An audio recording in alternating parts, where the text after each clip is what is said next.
I used to be afraid of you, but I don't think I am anymore. There's nothing to fear except God. For me, God is a disease. It's the things that make you look at what you thought you saw in a different light. The hole in the Pentagon being too small for a plane. The lawn isn't mussed up. The government's not showing the plane hitting when many cameras photographed it. There's nothing to fear except God. God. God. Oh, if you already know the answers to your questions, then why ask? It's too big. Back and to the left, back and to the left, back and to the left, back and to the left, back and to the left, back and to the left. What's up, everybody? Half of God's Face is back. I want to say welcome Caleb Wilson to the Chicago Bulls. We turned the page on a pretty horrible century for Bulls basketball. R.I.P. Stacey King, one of the great NBA commentators, and hopefully Bulls will be better in the future. That being said, we're not here to talk about basketball, even though Giannis just got traded on top of the NBA draft happening tonight. So there's a lot of talk about sports, and I hope everyone is watching the World Cup, which I know I certainly am. A lot of great sports going on. Hee hee. USA looks pretty good. USA has actually looked great because they hired like a incredible coach, and God only knows how far they're going to go. They probably will eventually get destroyed, but let's see. They're gone in the knockout round, but we're here for a very different reason. We're here to talk about the Steven Spielberg movie Disclosure Day, which has been one of the most eagerly anticipated movies of 2026, which we knew we were going to do an episode on it forever, and we both saw it, and that's why we're here. Yeah. Austin, God bless. Oh, thanks. We made it here. We made it to summer. Yeah. I don't know. It's I don't know. I feel good about it. I still have 2 feet. You still what? I still have 2 feet. I can't believe it's June. I mean, it's practically July, and then you think about it, it's halfway through the year already. And but then we'll get into the fall, and there will be a bunch of movies. But right now, we got I don't know. We got a nice Spielberg. Not like blockbuster, but it kind of like has this kind of like technical vibe of it. Yeah, well, it is a blockbuster. It made like $100 million the first weekend. Oh, it did? Oh, that's good. Good. Yeah, and it's doing great. I mean, this is kind of like, it's kind of just surreal how big,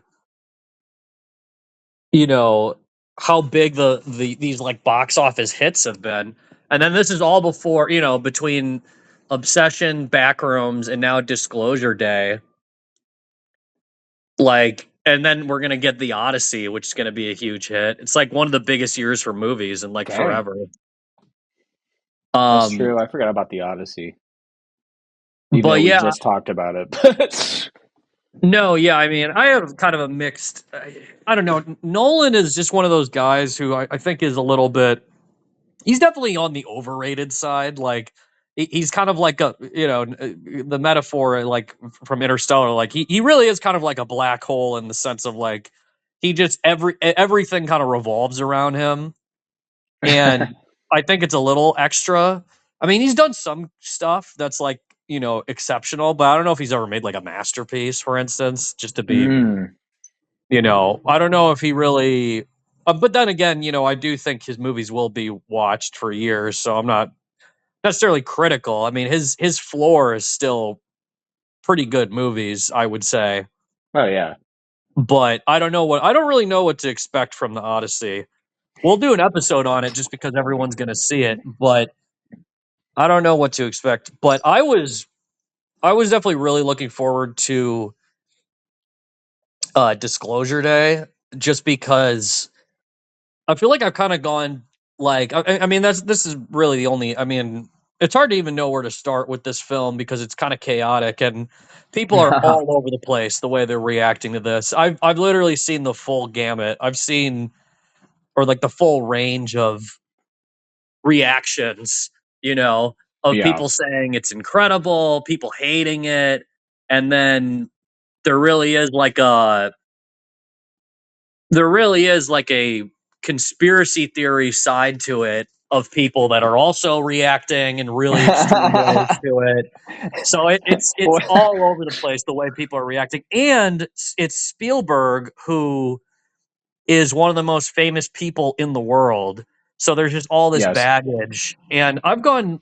I mean, the way we can even start talking about this conversation is just that for most people, the first kind of movie they will ever even see could be made by Steven Spielberg. Like he's a very, very, very, Mm, very entry level directors, and everyone has a take on one of his films. Like he's made so many movies that are yes. so famous, movies that are a part of people's childhood, like E.T. or Jurassic Park. Uh, and I certainly, you know, one of my classic stories that I have growing up of, you know, the first movie I really saw. I mean, I would always love films, but the first movie I remember really seeing and being like, wow, was when my my dad showed me Saving Private Ryan when I was like 7. Ew, that's kind of young.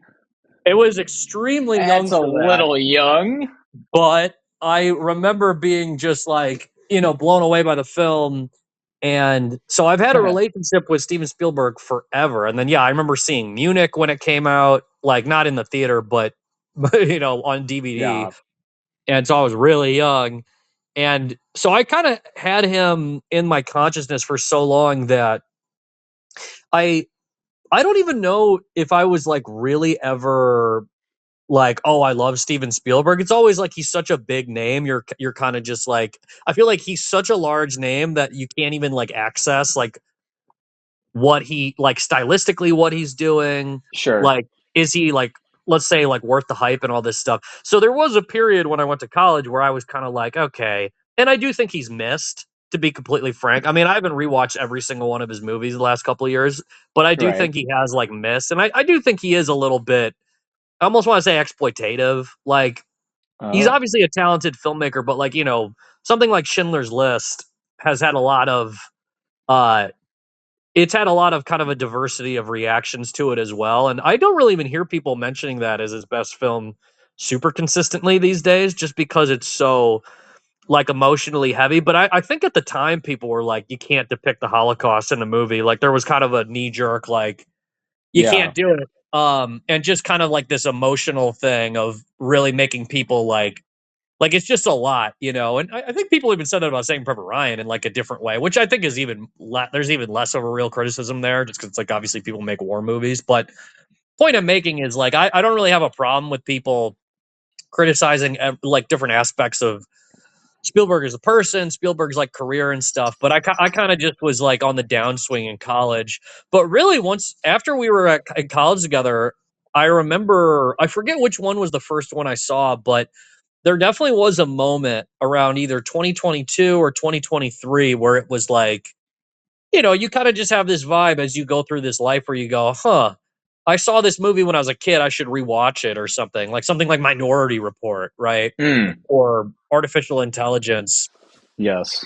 And in the process of rewatching his films, I've definitely come to the conclusion that he is a great filmmaker. I mean, I think there's things to criticize about his filmography, but I definitely have, I'm at the point now after revisiting his films the last 3-4 years that I can definitely give respect, even though he is extremely hyped. We're going to go into it with Disclosure Day specifically, but I definitely think he is like a legend. It is hard to keep up with.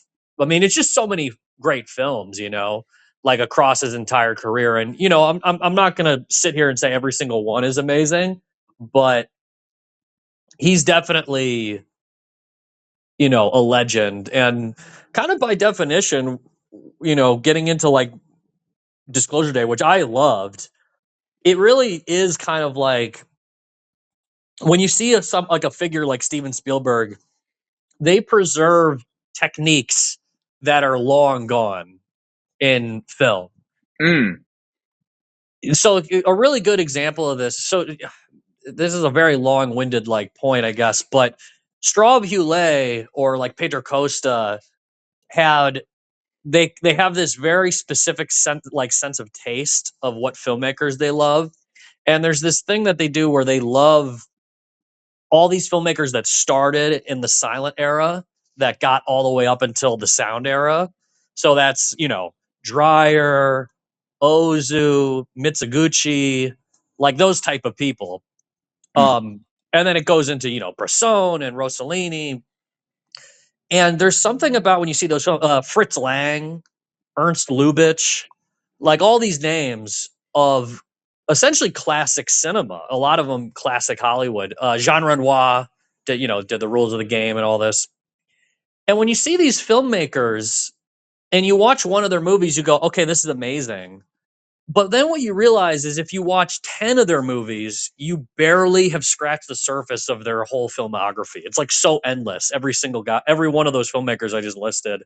And that's really the vibe I get with Spielberg. I get the vibe of like when you make classics, it's just a different like language is being preserved through time. Like the influence is so clear when you're seeing all those like legendary filmmakers on like I guess it's not super clear, but what they brought from silent film into sound is the way I would describe what Spielberg brought from the era of the blockbuster, from essentially Scorsese, George Lucas, Michael Cimino, Brian De Palma, all those guys, right? Francis Ford Coppola, what they learned and what they were, how they imprinted their mark on filmmaking in the 70s and 80s, that is like completely gone other than seeing it in like a Steven Spielberg movie. And you can kind of see some of this in like some of these great filmmakers we love, like Paul Thomas Anderson. But when you watch Disclosure Day, it really is like you're seeing something that, and I don't blame people that didn't like the movie, because I think there is like a really, like if you've seen a shit ton of movies, it makes it even more clear why certain filmmakers have made so many classics, if that makes sense. I mean, I don't even know if I'm explaining it the best I can, but I just was kind of overwhelmed by just the level and just the level of the experience and just the level of like, wow, I'm seeing a new Steven Spielberg movie about aliens in 2026.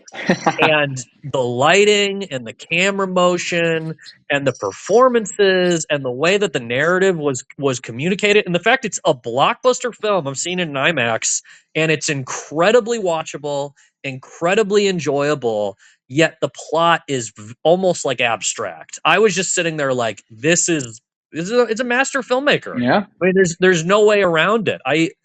I don't think people really know what they're seeing when they see this movie. I think they're kind of like, oh, I've seen memes and shit. But anyway, I don't want to keep going on like a crazy rant, because I think I kind of explained my lens. The way I look at Spielberg is that I just have this appreciation for people who make classics, or people that are like taught in film school. And like, I believe there is like a reason, but just to get into like the nuts and bolts of the movie, the specifics before we go back into like, I guess like the influence or like the style or whatever. Yeah. This movie is very hard to explain. Yeah. How would you explain the plot? Well, as a joke, which I think you may have touched on before, but did you see what I put on Letterboxd? No, I'm not sure. I said it was a metaphor for the Epstein files. Oh yeah, I did see you put that. Yeah. No, essentially it's okay. Yeah, there's a lot to, basically the toughest part to unpack about it is the I would call the metaphysical stuff that happens in the movie, but Right. basically Josh O'Connor works for a company that is in charge of what, keeping like government secrets, or Mhm. Yeah, he's it's like a basically government a contractor. yes, he's a whistleblower, and he has a bunch of not I wouldn't call them like US like future tech like USB drives or something of basically a shit ton of footage of aliens. Yeah. Um But even before we even get to that, the thing that I think is really throwing people off too is that the movie is like a straight up like mystery thriller before it even like for probably like yes. 30 minutes or maybe even like 40 minutes in is when you really are because you know going into it that it's a movie, it's a Steven Spielberg movie about aliens, but I was kind of just surprised by how much the aliens were, and he brings this up in an interview. Yeah. The aliens are really a MacGuffin.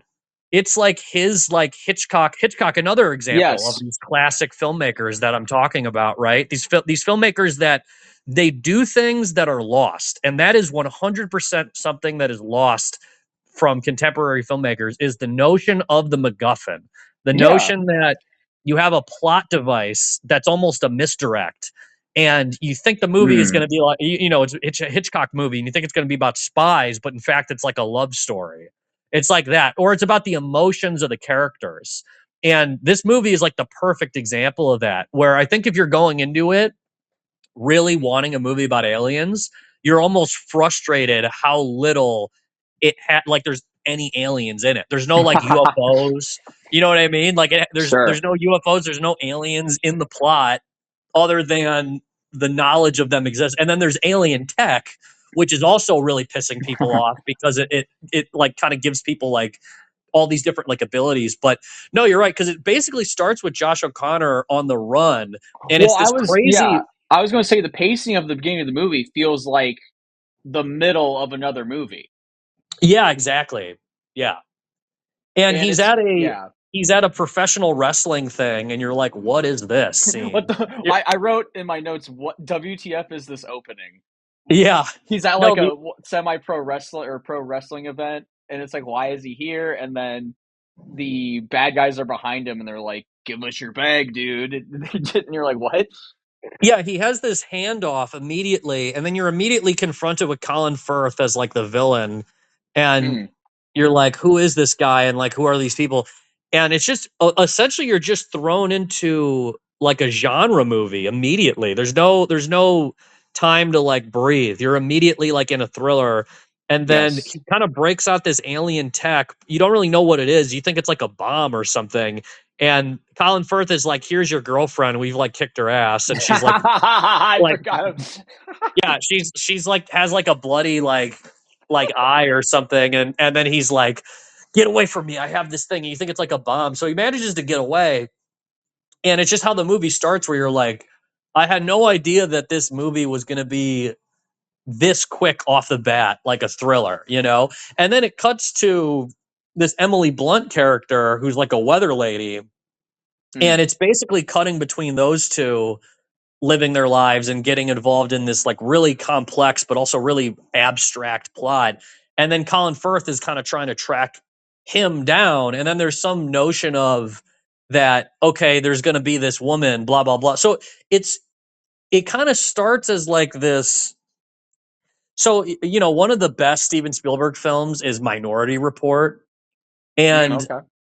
I genuinely think Spielberg is at the peak of his powers in the science fiction genre. I also love Close Encounters of the Third Kind, but really, Minority Report is one of the best adaptations of Philip K. Dick, the genius science fiction writer who wrote countless books that have been adapted. Right, like Blade Runner is based off of Philip K. Dick, and Minority Report, and A Scanner Darkly. Linklater did an amazing A Scanner Darkly, but you can't even like count how many times. And so when you're seeing Disclosure Day, if you've read Philip K. Dick, it's Mm, vintage Philip K. Dick. It's vintage PKD, which is a genre thing. It's a genre. He writes a lot of genre like literature, like there's chase sequences and stuff, right? And there's characters on the run and blah, blah, blah. And then they'll have some kind of tech or they'll be in a future that's slightly different than our present. And there will be little things about it that are different. And it'll be kind of a little bit exaggerated from the present.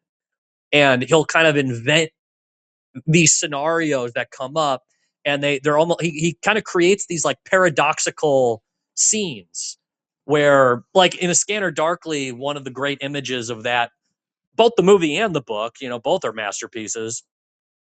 There are these police officers that are trying to track down drug addicts, and for whatever reason, when you go and you work in the police station, you have to wear this like suit that makes you look like every person on earth.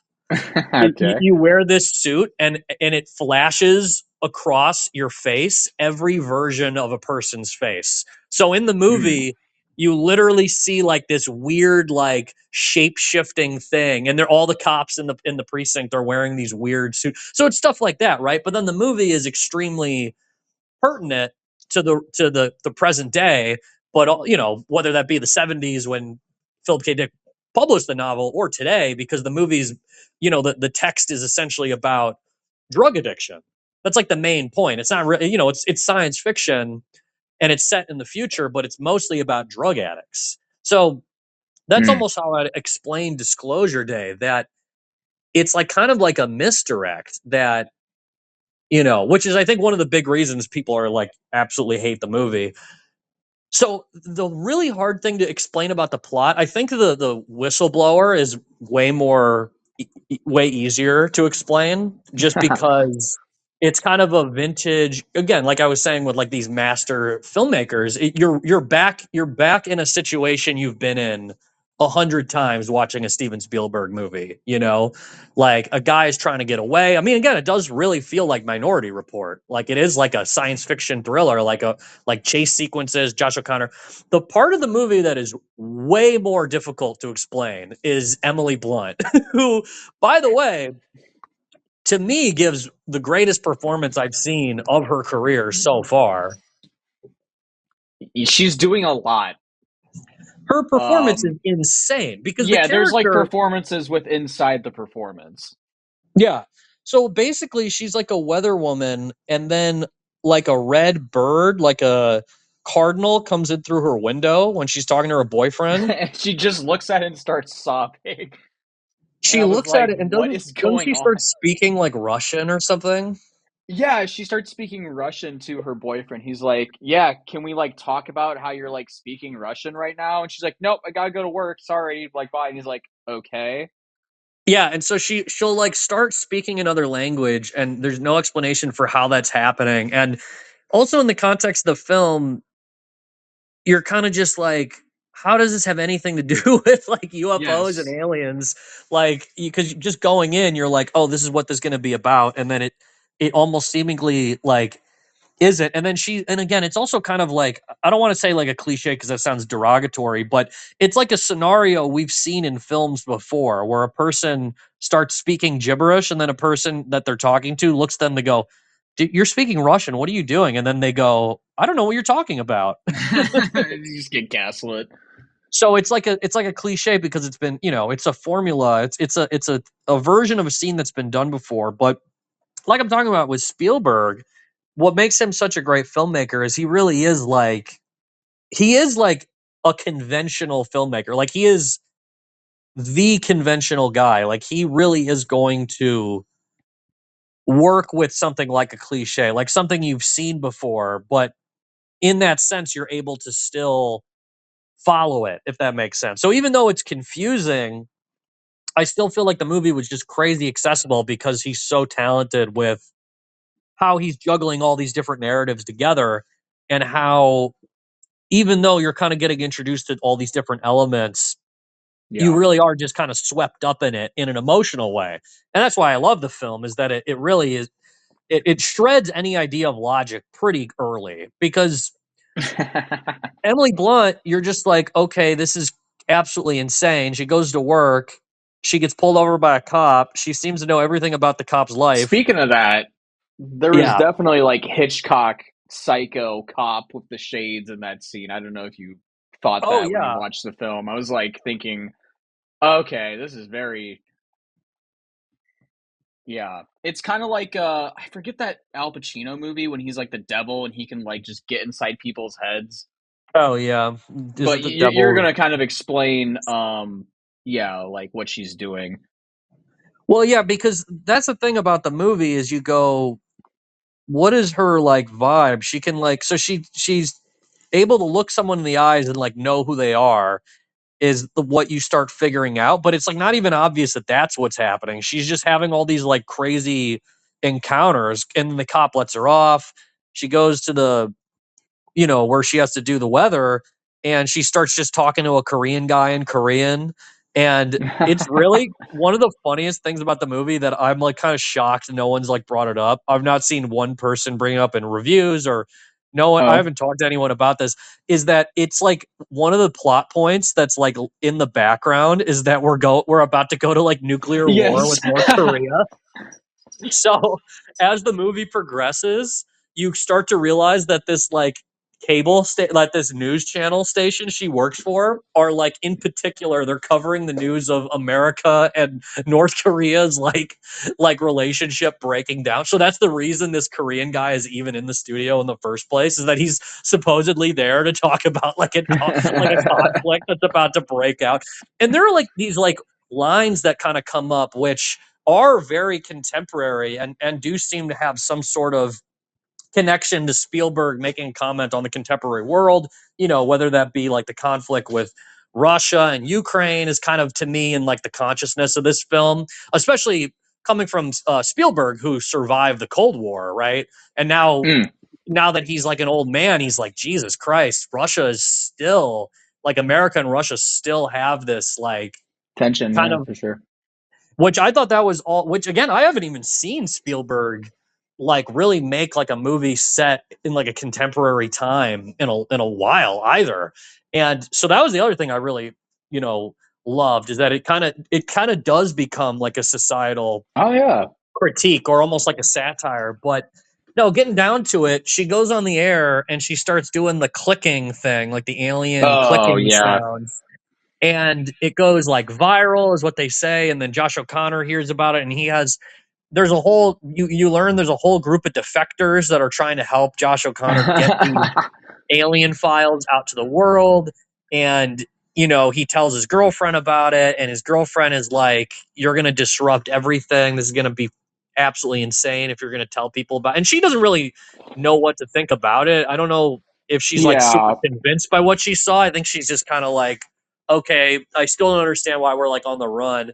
So I didn't know about his girlfriend just not being totally down with releasing this footage to the world.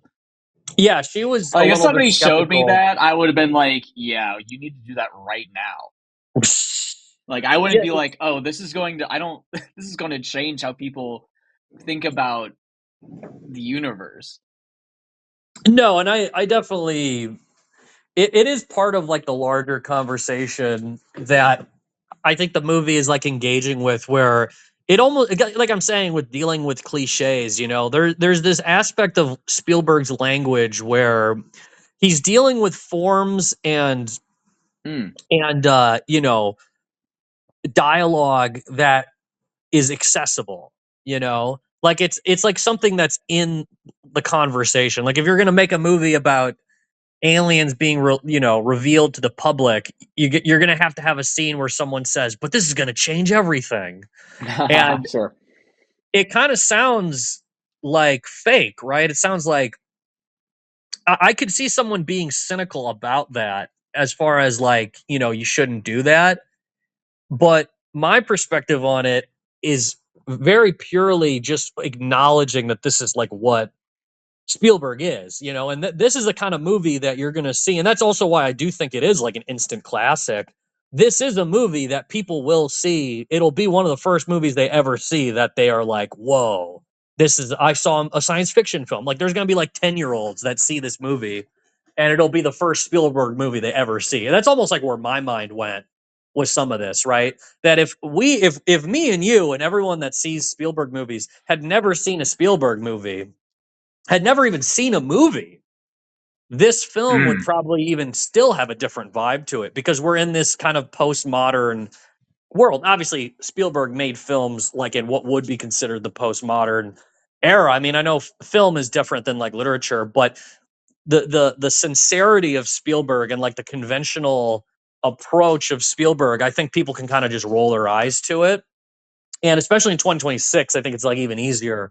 But I look at it more like, oh, this is he like taught people how to watch films, you know? And that's like what I Mm, get when I'm watching Disclosure Day is like, oh, this is the guy that like everyone learned how to watch movies watching his movies. And now we get to see where his style is at here. So there are all those little things that I kind of just take as being part of his style. But just yeah. getting back to like the plot, shit really starts hitting the fan when Colin Firth breaks out this like alien tech that lets you like take control of people's like bodies and stuff. And Yeah, it that's like when the movie sorry, what? I was gonna say it like grabs a part of their consciousness and like puts you in their consciousness so they see you, even though like you're not. I don't know, you're not really there because Josh O'Connor and his girlfriend are hiding in like a farmhouse somewhere, and he it's I don't know. Would you call that the alien device is what like lets him get control of people's minds or Mhm. yeah, Yeah, because like you said, it's kind of like weird to explain, but no, it's completely nuts because which is also the other thing I like just loved about the film is you're literally cutting between two or three different sets of characters in like basically in the way that like Eisenstein at the beginning of film pioneered, as far as or Griffith or something, as far as you're mm, cutting between contemporary action to build suspense. It's like one of the first like laws of filmmaking. And it's something you just take for granted. Like we don't really have it's hard to even explain like how like in film like language that is built in like a chase sequence, right? Or Colin Firth, he's looking for these people and it's cutting to them hiding out and he's looking for them again. Like I'm saying, it's like a cliche, it's like something you've seen 10,000 times, but when you're seeing Spielberg work with this, it really is like you're in the hands of like the person that showed it to you for the first time.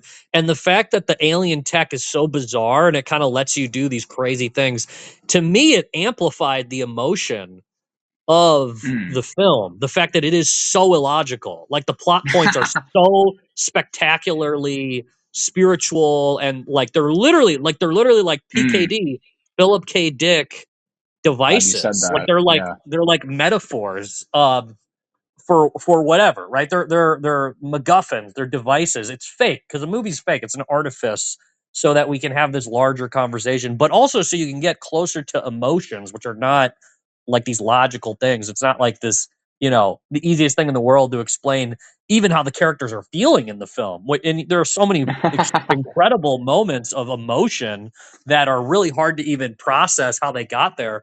So one of those scenes where shit really starts hitting the fan, and again, it's like a scene that we've witnessed in film history, is Colin Firth starts taking over the mind of Josh O'Connor's girlfriend, and Yeah.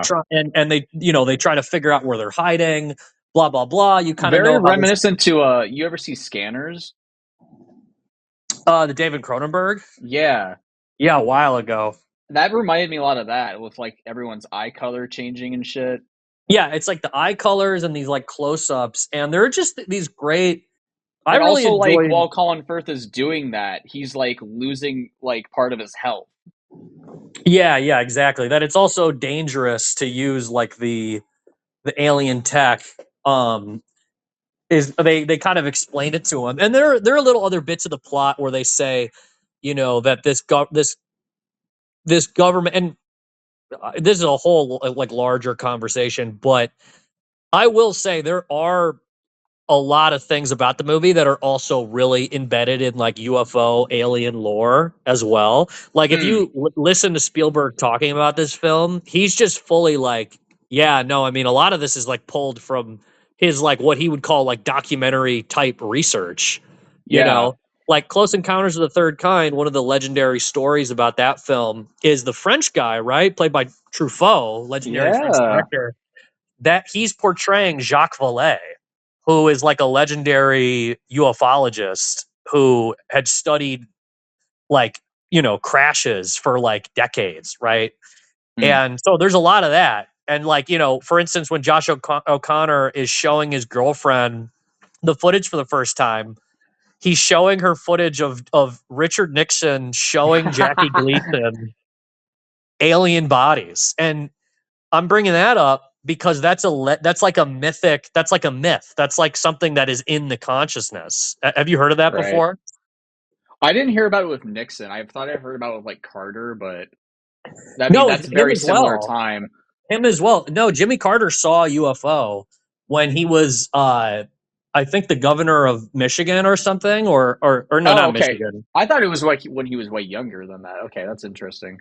No, I think he was a politician. Jimmy Carter saw a UFO, and he was always interested in UFOs. And Gerald Ford saw a UFO. You know, the swamp. I don't know if you ever heard of this swamp gas incident in Michigan where they saw UFOs in the '60s, and Gerald Hmm. Ford was one of the people that was most pissed off because he saw it too.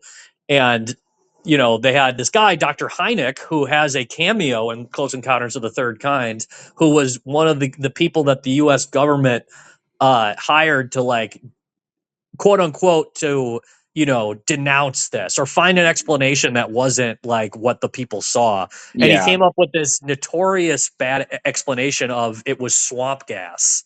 This is what people saw, and people were furious because they saw like alien crafts apparently. And so I'm cutting myself off, but it's a story that like Joe Rogan has told infinite times on his podcast that Hmm. apparently I think Jackie Gleason, the comic from like the old time comic, his wife wrote a memoir, and I think in her memoir she told this story where she said that Jackie was drinking with Nixon and he took him to like a secret location and Nixon like showed him like alien bodies and like UFOs and like a hangar. Oh my God. So I'm pretty sure Jackie Gleason's wife literally wrote this in a memoir, and then people were like, "You're completely lying. You're full of shit." Again, maybe she wrote it in just to like Sure. sell books. I don't know the validity of this. But the other thing that Rogan always brings up, which again, this is like one of the big cliches of if you ever listen to his podcast, he brings up this Jackie Gleason story like every episode. But Jackie Gleason, he went on to build himself a house in the shape of a UFO. Okay. Okay. So there's weird things about it, right? And apparently I think before this event, I might have just been after, but Jackie Gleason was apparently obsessed with UFOs. So Spielberg portrays this in Disclosure Day, which people that are interested in the alien topic would recognize this as like a legend, right? An urban legend or Right. something. So he has that in the movie. He doesn't say the name Jackie Gleason, but then you see, and he goes, "Oh, look, that's Nixon." And he has someone playing Nixon in like this old like fake footage, and then he shows footage of them like torturing the aliens and stuff. And I would say that the alien tech thing also kind of pairs into what people are saying. Like it pairs into like the conspiracy theory.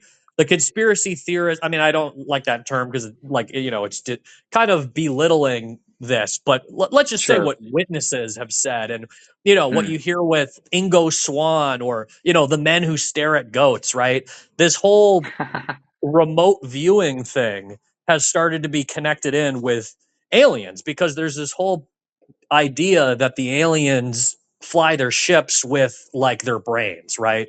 And when people Right. have these experiences with aliens, they're talking to them in their minds. So the notion is that aliens have almost taught us how to, what's called remote viewing, um, which is basically what Colin Firth is doing. And there are people that were, so to speak, the real life people I've like watched on podcasts that inspired the Coen Brothers movie, The Men Who Stare at Goats.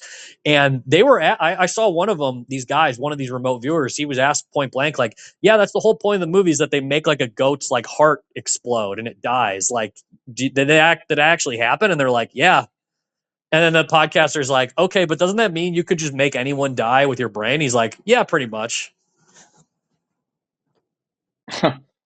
So it's crazy. I'm just It's bringing that up interesting. because it's absolutely fucking nuts, the things that people say is real, but when you really start getting into like some of this like UFO alien stuff, it really starts going off the reservation really fast, because the whole idea is you need these like psychic abilities to fly the craft, you need these psychic abilities to talk to the aliens.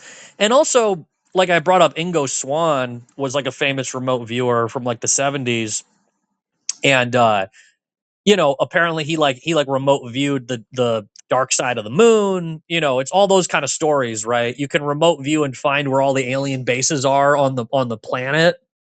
You can kind of Okay. pinpoint this stuff.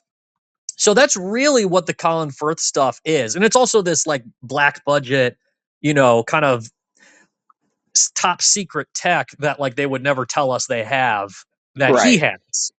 And you hear about that kind of stuff too. You hear about how if we did recover these craft, we have tech that that we've back engineered. We've back engineered their ships to make our own new technologies. But even more disturbing than that, if we figured out how to make like a UFO, there's this narrative that we just have secret power.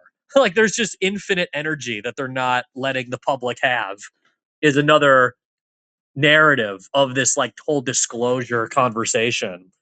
And I know this sounds like a lot, and I'm bringing all this up because I think someone who is into all this might see the movie. I literally saw someone I like, posting online about being like, "Oh, this movie it doesn't get into this and this about aliens." It's like, okay, but Yeah. Okay. so I'm just bringing up that Spielberg is he'll touch on something. So he's working with the conventions of cinema. He's working with things that could be called like cliches to make it accessible, but then he's also pointing at a very, very palpable like lore of Yeah. what he believes to be true. And he believes aliens are real. And some of the conspiracy theorists say that Spielberg was told that they're real too, or Spielberg was probably shown that they're real, or that Spielberg is part of a long-term project to ease the pain of disclosure, going all the way back to Close Encounters, which who even knows? I don't know. Point Yeah. I'm making is that the movie really starts to get insane with this remote viewing thing, because you start to see that Emily Blunt, even without the technology, has some kind of power like that of like looking into people's souls. So they try to track her down, and of course there are people trying to help Josh O'Connor, and then there are people trying to destroy him. They start figuring out that she's important because she speaks alien on the news, and then there's some like chase And Josh sequences. O'Connor can hear it in like his own in the English language. Yeah, there's that part too. Honestly, one of the most unexplained parts in the movie is when he's talking to Coleman Domingo is one of the nice Michael Jackson's scientists. dad. Yeah, from one of the other movies we talked about on this podcast, but he's one of the guys that's trying to help Josh O'Connor with this information, and he sends him the video of her speaking in like clicks, and Josh O'Connor says that he understands it in English, and later you figure out Right. it's like a math thing. But he's literally talking to Coleman Domingo, and then like a crop circle forms around him. Yes. Yes. That's probably the most unexplained part of the movie I'm just remembering. It's so But fast. it's so random that they don't explain that at all. It just he's just standing in a crop circle. So you kind of get this vibe that Josh O'Connor and Emily Blunt are special in some regard with these like aliens. So Josh O'Connor tries to go back and save his girlfriend when he figures out that the bad like people, the government is going to get him, and she's possessed by Colin Firth. You get more of these kind of classic scenes where she's trying to like kill him when they're driving away and all this kind of thing, and she has to like feel a certain amount of pain is what she figures out to like get Colin Firth thrown out of her from possessing her. Uh, we could probably even skip over some of that because yeah, it Well, is I mean, kind of before we skip over it, I mean, it's pretty practical the way they shoot it too. oh Like yeah, and it's very well done. It's very impressive. yeah, and I think that's really one of the big things that's impossible to explain about this film, that I just find frustrating when people shit on it, is like, okay, you could have a problem with the plot, but you got to admit that like technically the movie's pretty spectacular. I mean, I this is a pretty bold statement, and it's pretty what's the word? General, but I think if you don't like this is pretty aggressive, but I think if you don't like this movie, you don't like Steven Spielberg. Oh yeah, I think that's Because true. it's the most like Spielberg movie I've ever seen. John Williams Yeah, does the because score, Janusz Kaminski shot it. It's got like crazy interesting plot leaps. It's got sci-fi. yeah, I don't know. it's I don't I vintage Spielberg. yes. Yes it is. And it's bizarre to me because I know people have now gotten to a point where, like, you know, his movie AI is like pretty much unanimously loved. I think that might be one of his most, like, I think that's the film that you'll find the least amount of people criticize it in any way, shape, or form. And Mhm.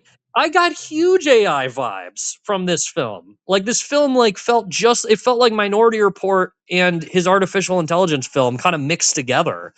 And so, not to get like caught up in like every single plot point, but Josh O'Connor ends up getting caught, and there's some questioning. You know, they kind of bring up religion as well in the film because his girlfriend wanted to be a nun, and so there's a little bit of that kind of brings in like this spiritual side. And so he gets captured, and as this is happening, Emily Blunt is having to dodge the bad guys as well with her boyfriend. Her boyfriend thinks she's fucking crazy. He ends up kind of like losing patience, and she kind of is like on her own thing. She has to go find Josh O'Connor for some reason. And it's again, it's another trope where two people are looking for each other, and they've been communicated this through like almost like spiritual means. And she has to find Josh O'Connor, and honestly, I feel like one of the scenes that's very make or break for perceiving this film, where I was fully on board with it, but I saw this scene and I thought this is probably where a lot of people think the movie is trash. Are you Is talking about when when she comes to get him?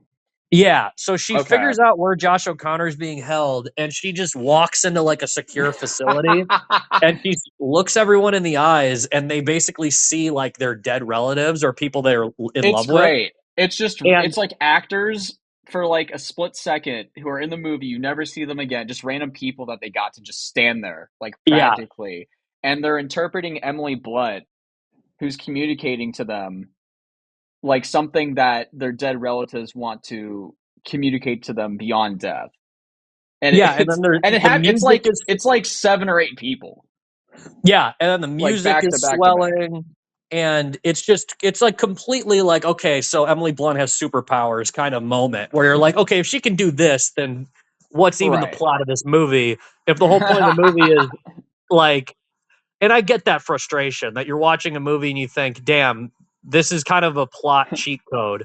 But If I again, that's saw my how dead relative, I wouldn't be like worried about knowing about the future with aliens, you know? I'd be like, yeah, okay. so she walks in and she's able to coerce like hundreds of these security guards into letting her walk in. She holds, you know, Josh O'Connor's hand, walks him out, and Colin Firth even like gives in because he sees his wife in her eyes, and it's just this sequence where I was really swept up in it. I thought that was like the apex of, okay, this movie is really trying to be about something else. This really isn't about aliens at all. This is about human beings, like relationships with each Mm. other, and like also like empathy, but it really is something else. It's really like the movie and like the plot is for you to get these like these shots of people's eyes, right? It's almost like an acting like workshop in a way. Like it's almost like the movie is designed to get you into these scenarios where you get to see people reacting, and you get to kind of show off like this like magic of like, you know, people feeling things and you know, emoting like for the camera. And it's really crazy because she gets out of the sequence, and this one guy who must be like just not believe in anything. There's only one guy that goes after her, and I don't know if he like looked her in the eyes. I think he's the only person that didn't make eye contact, or it might be implying that he just doesn't like care about anyone. He goes and tries to like kill them, and there's this sequence where he tries to run them into like a train. And Spielberg and trains, man, I tell you. even in that part when they have to jump up on the train and stuff, I was literally like, it's like watching Minority Report as a kid. Like, I mean, I saw Minority Report when I was probably like, you know, 13 or 14 or something, and you never really think all these other thoughts you have. I mean, you see Spielberg in such an innocent, like at such an innocent age, and that's really where my mind went with that train sequence. I'm like, God, even something like this, he just is able to technically like pull it off. Like the way they have to jump up on the train and then there's the other train coming. And really another scene that right after that, they like get away, right? Was when they get Yes. into the train and she starts to Oh, have like a panic attack. And then as she's yeah. having a panic attack, Josh O'Connor has this idea and they're in this train car with all these instruments, and he tells her to like put her hands like on the chords of like an instrument, on the chords of like a Yep. piano or something, and it calms her down because the movie is, and this is really when the metaphor to me of like the whole film just became so grand and like poetic, is that the movie is about finding the right vibration almost. Like she becomes sedated when she's able to touch this instrument on this rumbling train, even though she's seemingly all powerful. She herself has this kind of, panic attack where she just doesn't really know what she's supposed to do with like this power, what they're kind of swept up in, but then somehow she's able to be calmed down by like good vibrations, which to me kind of gets into the psychic element of the film where Yeah. like emotions and people like locking eyes and people like connecting and all these kinds of things. This really isn't like a logical thing. Like this really is like a good vibration or like a good wave, Like it's almost like the psychic abilities of the characters in the film, whether it be with the alien tech or through Emily Blunt, it almost is like consciousness is some kind of like, it's some kind of wave that needs to like connect with, another wave, like in a Yes. parallel way. Like I was just so inspired, like the imagery of all this, even though the movie is, again, it's like kind of a conventional mystery thriller, but like these plot points are really abstract. Yeah, yeah, yeah. I And remember having like a conversation with this girl named Liv, and she basically had this idea that like the human race is going to like evolve beyond language and just Mhm. become kind of like a collective consciousness. And like on like a personal note, that is like my one biggest continuity to like you said, spirituality, because like I kind of like, I'm outing myself, but I really do believe in like the kind of like the universal Mhm. consciousness. And basically that's why I really appreciated the film the most, with all that you're kind of like hinting at right now. Oh yeah. And so I guess the other like plot point, as far as like getting towards like the ending, not like the absolute ending, but the other thing I found really interesting, and this is another kind of, and so much of like the plot is explained so quickly that I think people see this movie and they kind of just go, "Oh, this is just like a movie. A movie does this," but it's like Hmm. kind of goes without, like people don't really acknowledge how complicated it is to explain all these different plot points, how fluidly the movie does it. It takes more energy for us to explain it through talking than it does when you see the film. It's like all like intuitive, it's like visual, the image, it's like very, very fast. So it's way Yes. more seamless. You get communicated all this stuff way more seamless. One part that I thought, wow, that is subtle, was when, because of course Colin Firth has this ability, so he's trying to track people down and go into their brains, and he has this tech, so he tracks down Coleman Domingo, and there's this great scene where he like appears in front of Coleman Domingo in this weird house they're building. You kind of Right. keep checking in on Coleman Domingo, who's one of the good guys trying to help Josh O'Connor and Emily Blunt. And you're thinking to yourself, why are they building this house? They're like building like a house. You're like, oh, is this like a movie set? Like it's kind of just in the plot of the film for like 30 minutes or an hour. You just see them building this house. And it gets to a point where you have this scene where Coleman Domingo is talking to Colin Firth, and somehow he knows this is going to happen. And he like basically warns all the people with him, like, get out of the room. Isn't that Get how it out. goes? That Yeah, like yeah, doesn't he like anticipate it in some way that he's like the it does seem like visually and like through his like body language that he knew this was going to happen. Yes, I would He's say so that. big, and but then in that scene, the way he first of all yells at them, "Get out of the room!" You go, "What is this about?" And then Colin Firth materializes in his brain, like in the room. And then in that scene, this is what's so subtle. It hit me, and this is even before it's kind of revealed what the house is. But it just hit me like a thunderbolt, where it's like, oh shit, are these good guys building this house so that when Colin Firth tries to do this, it's in a location that doesn't exist? Because when he goes into their brains, when he goes into the girl's head, he's able to get from her where they're at. He's able to kind of build context clues.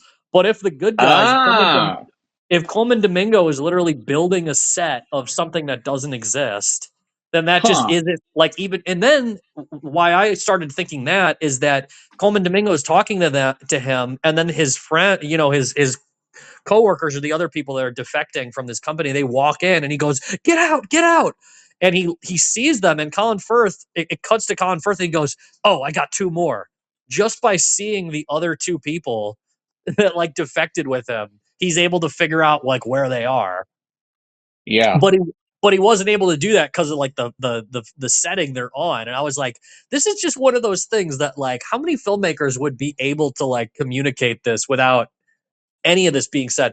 And so you end up getting a different reason for this. Cutting all the way to like the chase. I mean, I don't think I'm like missing any crazy scenes. There's great like and again the whole movie is just really enjoyable and funny the whole way along.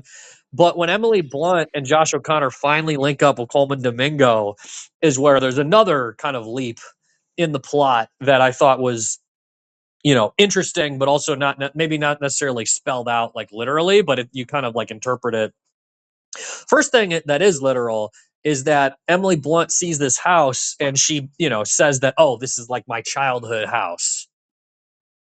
That's like the first Yeah. part of this, where you go, okay, why are they building her childhood house? And then Josh O'Connor like walks up, and Coleman Domingo is like, yeah. And then all the people almost have this like spiritual reverence for Emily Blunt, right? And again, the thing Yes. that's so nuts about it is that the whole movie, you before I saw the movie, I would have thought that Emily Blunt would have had to have. I didn't know anything about her character. All I knew was like the alien clicking thing, and I just didn't know where that came from. But what's so strange about the film is that it's not like she comes into contact with any of the alien tech herself. She just sees that like Robin or whatever, that cardinal. Right. And Josh O'Connor kind of explains this to his girlfriend at one point too, with like the animals, that when animals start staring at you, it's like something. And there's this whole strand about that, right? That like aliens are actually disguising themselves as animals so that it's easier to communicate with them or something. Yeah, because And they think their appearance would like make it difficult to interact with humans.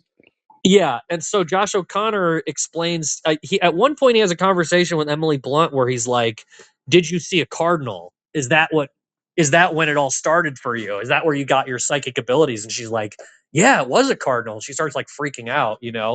And so they end up in her house and in her old childhood home, and they both start using the alien tech to like go back in time and like revisit a memory of theirs, and essentially what you figure out in the scene, and this is kind of how I interpreted it, was that the same time when they were both kids, they actually did meet because they were both abducted by aliens when they were like 10 or something.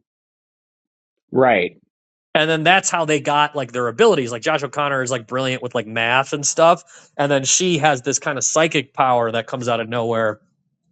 And like I'm saying with Spielberg, I mean, having some notion of what people have said with like UFOs and alien like lore, this is what people say. People say that like in the alien lore that someone has a crazy experience where they see a UFO and then they just see UFOs their whole life. That's another weird thing about it, is that it's almost like people that don't have some kind of experience like are never allowed to see it, or they don't just look up in the sky and see like a UFO like a normal person. Like the aliens have to like pick you, essentially, is like that's like the weird like rumor like almost ghostly idea about these encounters, right? Yes. So they go back, and do you remember what the purpose of that is? Like them having like really revisiting like the moment? I think it's just to know.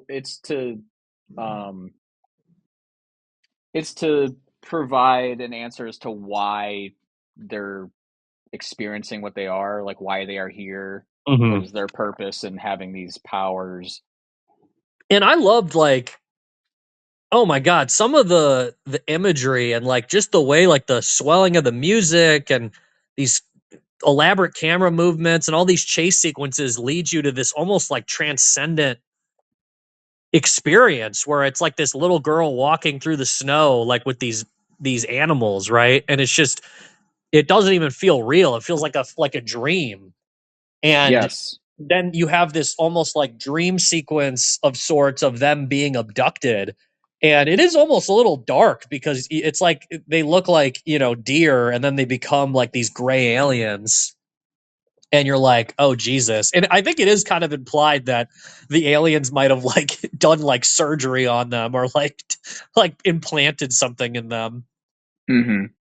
So it becomes a little insidious, but it is like this, oh my god, there's some really amazing imagery of like people looking into glass and stuff. Isn't there like a shot of like Emily Blunt's face like juxtaposed on like Josh O'Connor's or something like that in all of this? Like it goes pretty, there's some pretty like out of body feelings when you get into that part. And you know, just to Yeah, like, like it's like a hypnosis, basically. yeah, so the whole Like film in a is way, they're very being like, hypnotized, kind of, or they're.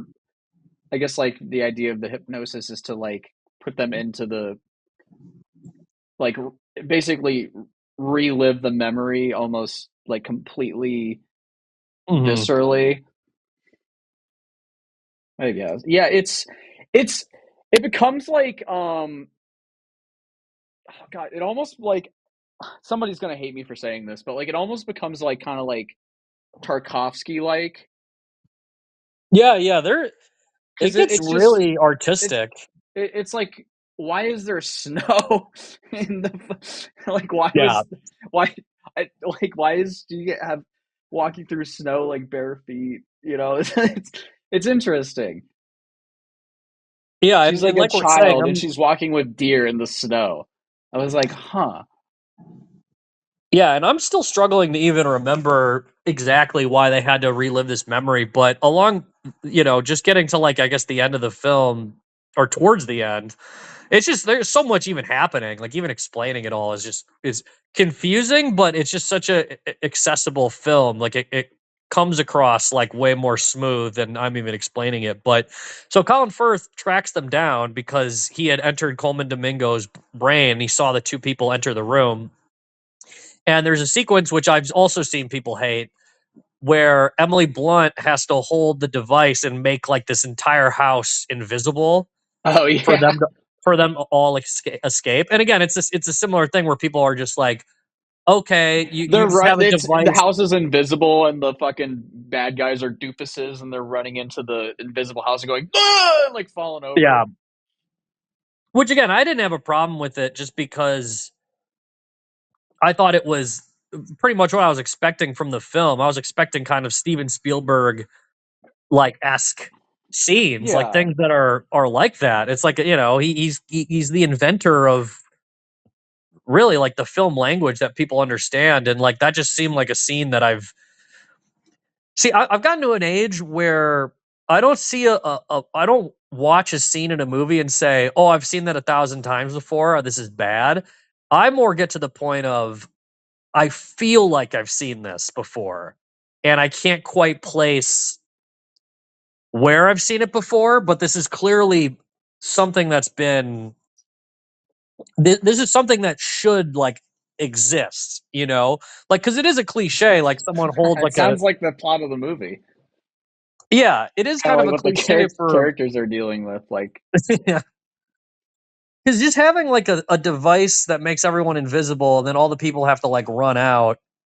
when everyone's like invisible and they have to get away from the bad guys. Like that is like a scene that feels like it already exists, but it's almost like Hmm. again, it's like a scene you would witness in like a classic film. Like it did feel kind of self-aware in that way. But so they all get away, and then eventually the last step of these good guys, you know, what their master plan is like, let's just show the whole world that like aliens exist and we have all this secret tech and all this stuff. So then they have to go to her, you know, news station and try to upload all these files and do like a special report and tell the world.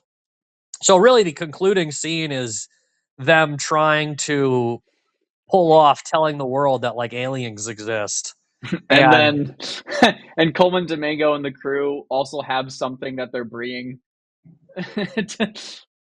yeah.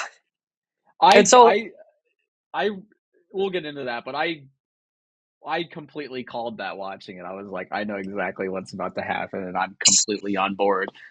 I was like, hell yeah. yeah, and I think it could be unsatisfying for people, or like we're saying this whole entire time, that Spielberg is working with forms and images and plot devices that seem extremely familiar and they almost feel like they would be kind of worn out. But then in the Right. context of a movie in 2026, my takeaway as someone that sees films nonstop is we really don't see films like this anymore. Like, it isn't just that people have done this 1,000 times, it's that people have given up on the old forms and the old Mm, style. Like, and sure. when you see a Steven Spielberg movie like this, where he's working in the science fiction genre, which allows you basically to get out of plot hole. Well, I mean, it allows you to create plot holes, which anyone else would say, okay, that's stupid. This movie has plot holes. You can't just like have like a device that gets you out of every jam.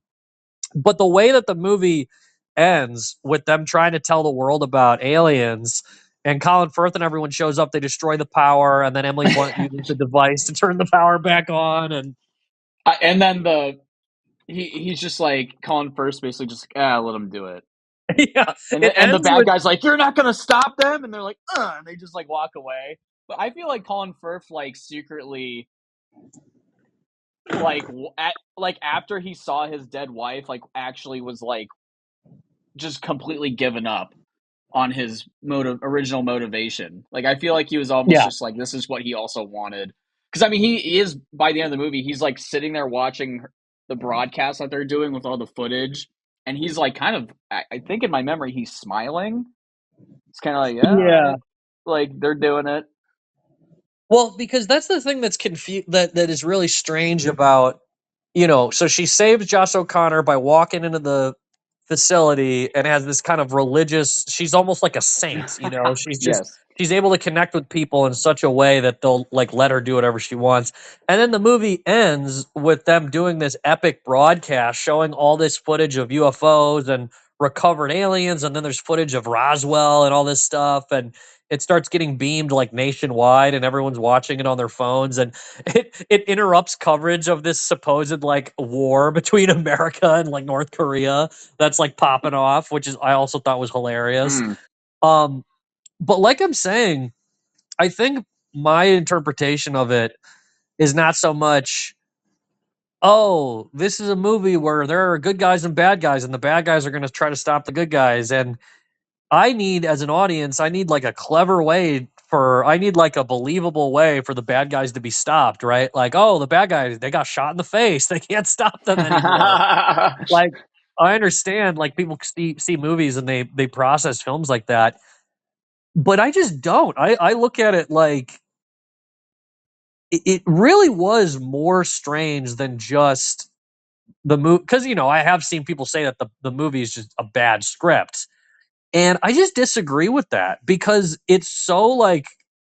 it's so unusual, the fact that Colin Firth has to basically just let her get away multiple times. To me, that it Mm. becomes something interesting. It becomes something, like we're saying, it becomes something much more about like emotion.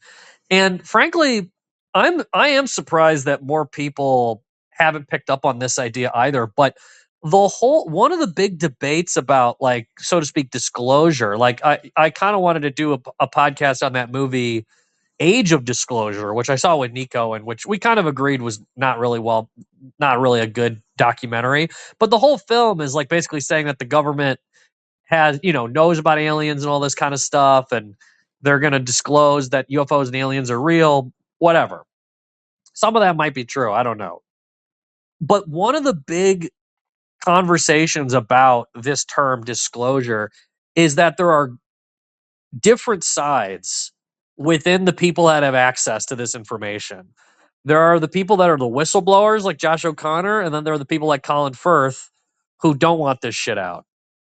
But even within the people who don't want it out, there is some degree of wanting some kind of disclosure. And when it comes to like the real phenomena of like the congressional hearings that we've had, and the Trump administration releasing like UFO files and stuff, to some extent they want this out. And again, I don't know if it's because it's all fake and they're trying to fuck with people. It does seem like something weird is going on. It does seem like there have been really bizarre like sightings. Like people have had crazy experiences. I don't know if it goes as far to say as like the government has UFOs in their possession. It does seem like people have seen crazy craft in the sky though. I do believe that. I do believe people have seen like saucers and shit. There's just too many sightings. There's photos, It's it's really bizarre. Like it's hard to conventionally explain some of the shit people have seen over the years. And I don't know. I don't know how much I believe in like, Close Encounters of the Third Kind, where like the aliens are talking to you and communicating, which Spielberg also believes I think has happened. Um but yeah, like David Grush is one of these like whistleblowers that has become kind of famous, that says that yeah, they've recovered alien bodies from some of these crashes. And it really does make you think, like, how does an alien crash? They're like infinitely more advanced than us, right? So Yes. there's another piece of this, which is that, and there's another rumor that if there are aliens and if they're, so to speak, crashing, maybe they're not crashing. Maybe that there's two explanations, right? Which is, I've heard both given, and I just listen to a lot of crazy ass podcasts just to hear. I love hearing every wild story and just like and just like processing it. My beautiful schizophrenic mind just enjoys like hearing wild shit. God. But no, there is a narrative that the aliens are just giving us the high tech to see if we can figure it out. That some of this isn't even crashes. Some of this is like they're just literally parking like a UFO like near a military base, and we like discover it. Or like in the case of Roswell, there's this idea that we were shooting like some kind of like direct energy weapon into the sky, and we're knocking these things out of the sky. The guy who did the Age of Disclosure, I think his name's like something Dan Farah, I think. He said that when they were doing and that's another piece of this, right? That Roswell was right where they were doing nuclear tests, and there's this idea that all the UFO sightings are happening near nuclear explosions. But what the director of the Age of Disclosure said is that when we were setting off the nukes, not only were we attracting these things, but we were knocking some of them out of the sky. That we would detonate a nuke and a UFO would just fall out of the sky. And Fuck. again, I'm just bringing all this up because it's so hard to disentangle it. But I think the movie, I really love the ending, even though part of me was like, because I've heard, again, I'm really jumping all over the place.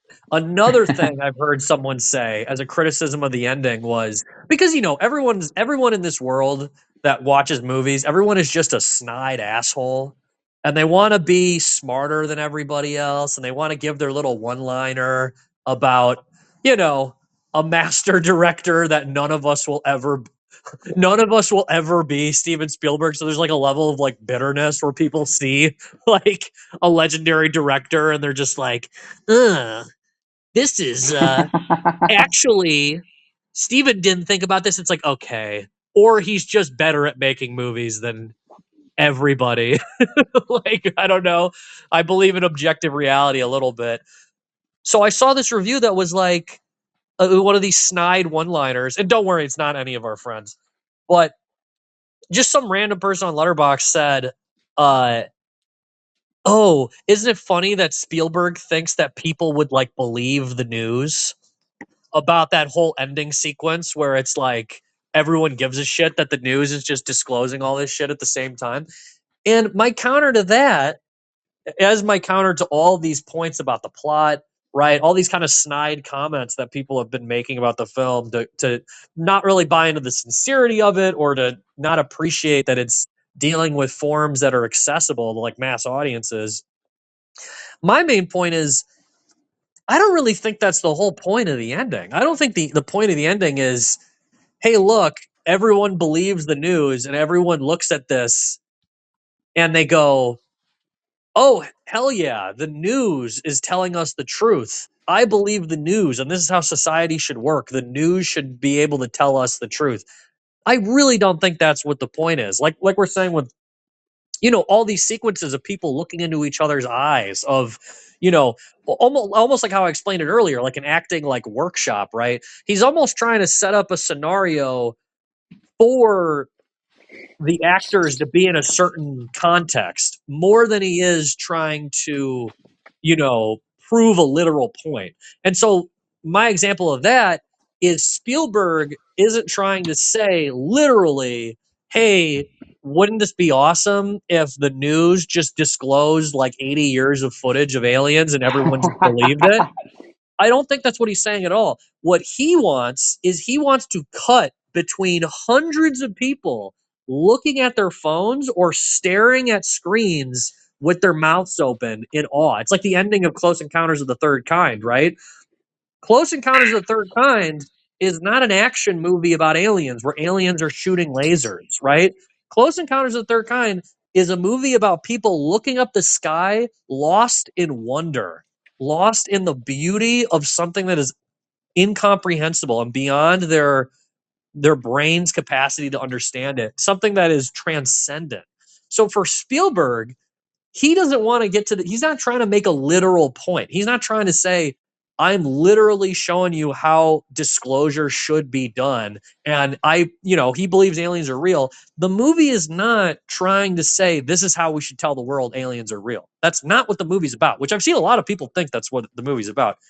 The movie is about getting a sequence in a formal sense of people lost in awe, of people across countries, across ethnic boundaries, across language barriers, all looking at the same images with their mouths open, right? And then it gets to the point of, they open up this box or whatever, and an actual alien walks out, and you as an audience member get to go, what the fuck? Like, what the fuck am I even looking at?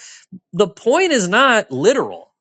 The point is the suspension of reality. The point is trying to comprehend the other piece of reality. Or it's the notion of all these people across the globe trying at the same time to comprehend something. Yeah. It's not that the news, it's not that, it's not that, oh yeah, Spielberg, he's just a boomer. He thinks that people are going to watch the news to learn that aliens are real. It's like, yeah, is that really what the point is? It's not getting lost in something greater than yourself. It's not imagining a moment that's beyond comprehension. And really walking away from the movie with that ending, my main conclusion, if like there's like a literal reality to UFOs and aliens, is I don't think it's going to look like that at all. I don't think disclosure is going to look like that at all. It's going to be like you said earlier about the Epstein files, it's going to be a lot more catastrophic and it's going to be a lot more of just, it's in the consciousness and people hear all these different stories and then they just don't believe it. And then we're going to go 10, 15 years from now and it's just going to be like, yeah, aliens it seems like they might be real. Like people are just going to kind of admit it to themselves. It's not going to be like this one grand moment. Mm.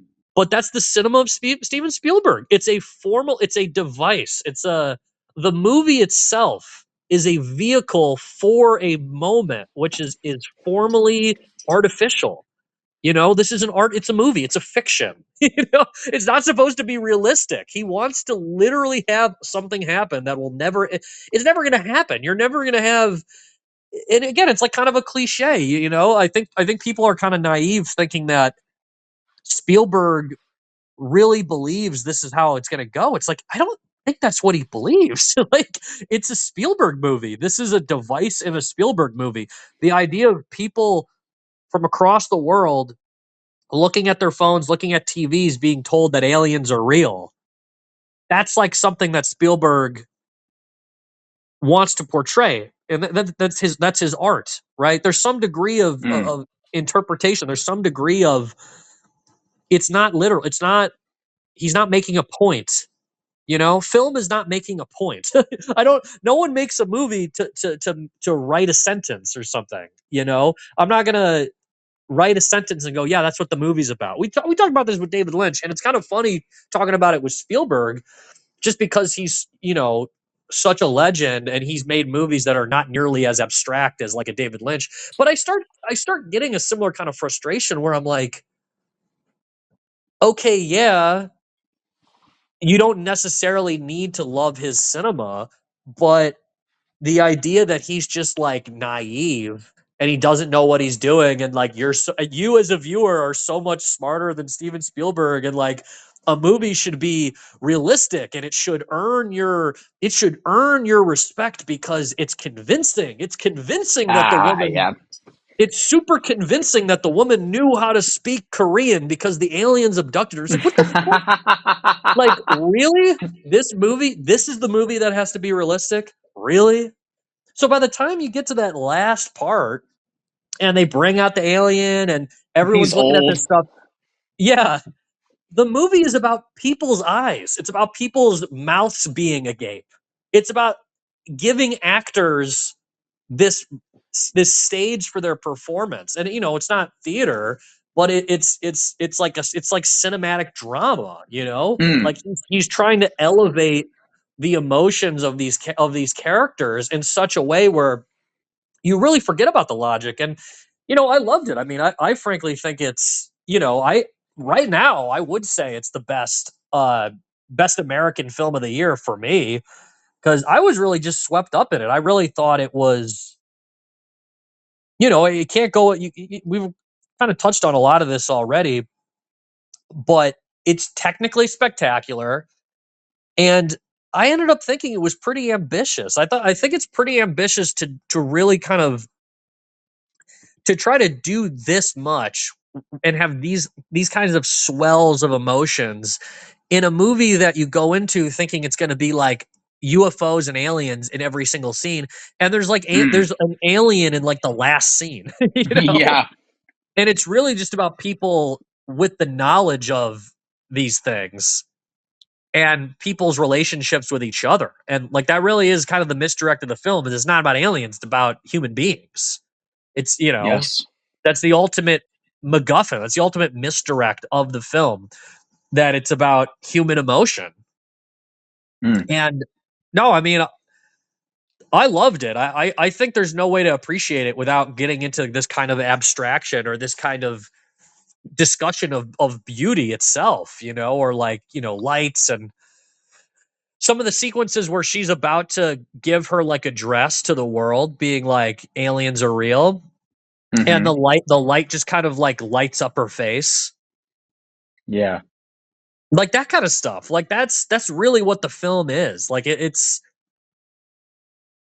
that's really why I've come around on Spielberg, I think. Like when I saw some of the, cuz he does a certain kind of close up throughout his films where, again, like other people, I was kind of cynical about it at different points in my life, where I think, oh, that's kind of like a Spielberg like ism. That's like a thing that Spielberg does, and it's kind of cliche. I don't know if I like it. But when I rewatched Close Encounters of the Third Kind, the first time I had seen it since I was a kid, recently, and you're just looking at these close-ups of people looking at the sky and just this wonder in their eyes. I'm like, this is what Spielberg's films are about. Like, he's using conventional means, he's using he's speaking in a language everyone can understand, but then it's about something very abstract, which is the look of wonder. It's the glint, it's the sparkle in someone's eye that his films is really about. And even saying that kind of sounds a little bit too like sincere, you know? But I think that's really what it is. He is a sincere guy, and at his best, I think he does accomplish that. I think the acting in this movie is so good, and the music and like the camera motion and stuff. Like, I think he gets there. I think he ends up doing something that I really think it's like a classic. I think it's definitely going to be a fixture like 10, 20 years from now. I think people will It's going to age refer. better, yeah. Yeah, I think people are going to like, this is going to just be known as another Spielberg movie. It's like, I think seeing it now, people have this, you know, another meme I saw that was like, fully convinced if someone makes a movie like this and their name is M. Night Shyamalan, it gets 12% on Rotten Tomatoes. But then if it's Spielberg, it gets like 80%. It's like, No. yeah.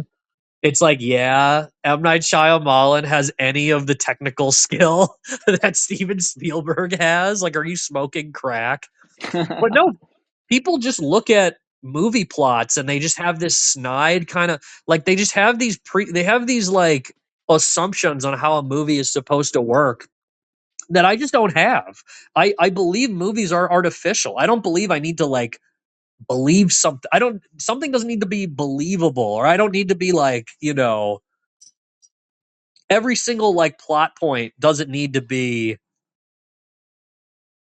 this exactly the same kind of like whatever, like literal things don't need to be like literal. Like I could see a movie like this, especially like like knowing Philip K. Dick's like novels, and like it it exists, you know. Science Mm. fiction, it's just a different thing. It's not literal. It's But I don't know. I don't know if you had any other thoughts on like the ending. I don't know. I know you like briefly talked about kind of like David Lynch, and you ever hear that quote that he said, how he said Eraserhead was his most spiritual film? Oh yeah, I think so. There is kind of like an alien in Eraserhead.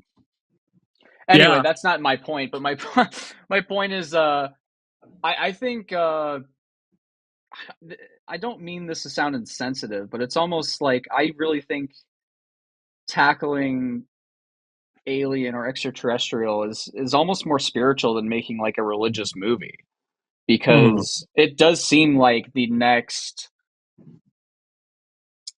um it does seem like the next sort of evolution in humanity, if that were to like somehow be able to cross paths within our lifetime, you know. But Mhm. I I don't know. I think ultimately you said it best that this movie doesn't need to like have a point. You know, the awe of the movie is the basically the beauty of its cinema. You know, it's not.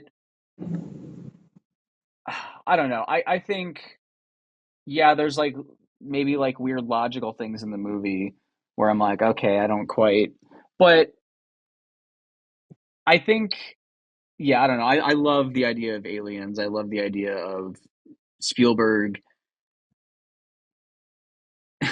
just doing this in the 2020s, man. I mean, I think Yeah. it's good for humanity to have this movie, and to see people just shit on it is really depressing. I don't know. I mean, It's a little bizarre. I mean, I get it. I think people are very cynical about and it's also just like, isn't the point of like being swept up in your emotions and just getting lost in a film? I think anyone that has seen the film, even if they didn't like the film, I think they would at least admit that it's pretty fast paced and you really do like get swept up in it. Like I think people that even dislike the movie probably also would admit that. I don't think anyone saw this movie and thought it was boring, which I also feel like is a big piece of why I definitely know it's going to be a classic. No one saw it and was like, that was kind of just like uninteresting. People's issue is that a plot point took them out of it rather than were they actually like did you feel like you went to the movies, you know? Do you feel like you Yes. had like a cinematic experience? Do you feel like you saw images or heard like, you know, music or did you feel like the swells of it? Like is there something that's outside of yourself that's not just this like letterboxed review, you know? And I don't know if people would like disagree with that point. I think they just have a very kind of literal perspective with Spielberg where, and again, I think it also just comes down to like, yeah, like what you said is also really true because I think I also had a hard time. I mean, I didn't grow up religious. I find religion and like talk about spirituality and stuff more and more interesting the older I get. And Sure. I do appreciate like religious films more in like the last like 5-6 years than I ever have my entire life. But I think the point that you made is super true just because I think most people if they see like a religious movie, it's it's kind of just boring to them or it's like in one ear and out the other. It's kind of like, okay, I understand this is a religious movie. I understand what religion is, but there's this distance. It's not like totally real. Like even people that are like practicing like Christians or something, like it's just Sure. something it's more like a tradition than it is something they believe is like literally real. But when you the point you brought up I thought is so true about aliens and the spiritual world. When you bring up aliens and you really confront someone with that as in, hey, what if this was real? There's something about it like the unknown of it and it's so like it's so larger than us and because of our era of like science and like technology it somehow feels more plausible than Jesus is real, which I think is Hmm. also like an important like debate, I mean just in terms of I think there are like there's a lot of baggage in even what I just said because they kind of bring it up in the film too with the religious character and she's talking to her nun like woman and she's like, hey, do you think God could have made other beings outside of like us? And the nun is like, of course. And Yeah, I why think wouldn't that he is, create a universe so vast and only leave like one planet for people and one? yeah. And I think that's the right way to look at it. But I do think there is like a healthy skepticism with the alien disclosure conversation in the sense of there is some degree of people talking about aliens like they're demons and this kind of stuff, or that aliens disprove like the religions. And I don't tend to look at it like that. I think Spielberg ends up having like a pretty healthy spiritual like vibe with it that I appreciate where it's like it is possible for he's a Jewish guy and he has like these Christian images in the film, but I still think it is kind of sympathetic to the idea that the Christian God could have still created like aliens or whatever. They might just go Sure. by a different name in the Bible, but I don't know. I think there's something kind of like that gets under your skin about it in this world where most people aren't as religious as they would have been, like 100 years ago or even like 50, 70 years ago. People were probably more like religious and believing Oh, for religion sure. as like real. But nowadays we just live in such a post like religious society, like such an atheist kind of, at least in America, that aliens kind of resemble something that our ancestors probably would have thought about when they were really thinking about like the Bible and like seeing angels and stuff like that, and Emily Blunt really does seem like an angel throughout the film, which I don't know, it's like it is interesting. I think there's a fine line. Like I think it is very possible. I tend to believe that the spiritual side to reality is just true. I feel like the scientific world we were kind of brought up in is really, Materialism's dying, baby. yeah, I think it really It's failed ran in a its lot of course, ways. bro. And the alien thing is like the ultimate place where it starts hitting this like boundary, because people see crazy shit. People see all kinds of stuff. People get visited by aliens. I mean, people have experiences with, angels. I mean, God forbid you talk about like the Joan of Arc story or something. Like there are real events where people like have full on conversations with like Archangel Michael and stuff. And like, I don't know if you can Yeah, just throw all this in the trash can and go, oh, people are just crazy. it's They just just in their hallucinate all. brain. Yeah. I mean, there's been like priests that have like levitated throughout the years. Like there's crazy shit. Like reality is not easy to explain, and I think that's where, Well, reality is a hallucination, in my opinion. yeah, I mean, it is very possible that that's true. It's just not, we're not going to get like a button down reason. Like even if there's some degree of, there are like these crafts and there's like other beings and stuff, I just feel like it's impossible for that to have another answer of, oh yeah, we also know everything about them. Like it just kind of opens back up this like worldview that science tried to destroy, of like, that Sure. there's this boundlessness to reality. Like there are beings and there are things that are above human beings that are intelligent. And Why again, people not? call them angels and demons, but yeah, I don't know. I don't know if we're ever gonna. I think even if we get some kind of limited disclosure, and I do believe we can still do an episode like literally talking about, like with like Nico, like talking about actual like alien events, like Hmm. Roswell or like the Phoenix Lights or something. But yeah, I mean, it is fascinating in the context of the Spielberg, just because I almost feel bad. I almost don't even want people that are really invested in aliens to like see this movie now, because everyone's just going into this film with so many expectations that it's like completely ruining the vibe. But no, I loved it. Just as like a film lover, I think this is a movie that people that love film would love more than people who like even are like interested in like UFOs, if that makes sense. Yeah, I subscribe to that. Yeah, but anyway, yeah, I feel like we've brought up everything in the film. We talked about a lot of stuff.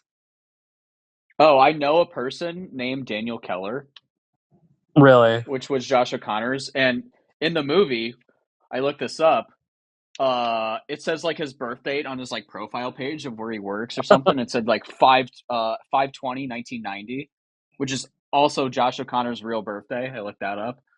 Oh, really? So that was kind of funny. I know a Daniel, the same name. It's spelled differently, the last name, but has the same exact birthday, 5/20/90, and I was like, what? Really?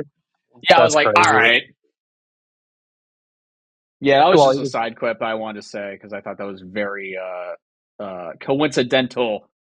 oh yeah, you just doxed him on our podcast, but Yeah, he also lives at the social security same. number is this. He has Oh my god. 5 children with two different. No, I don't know. No.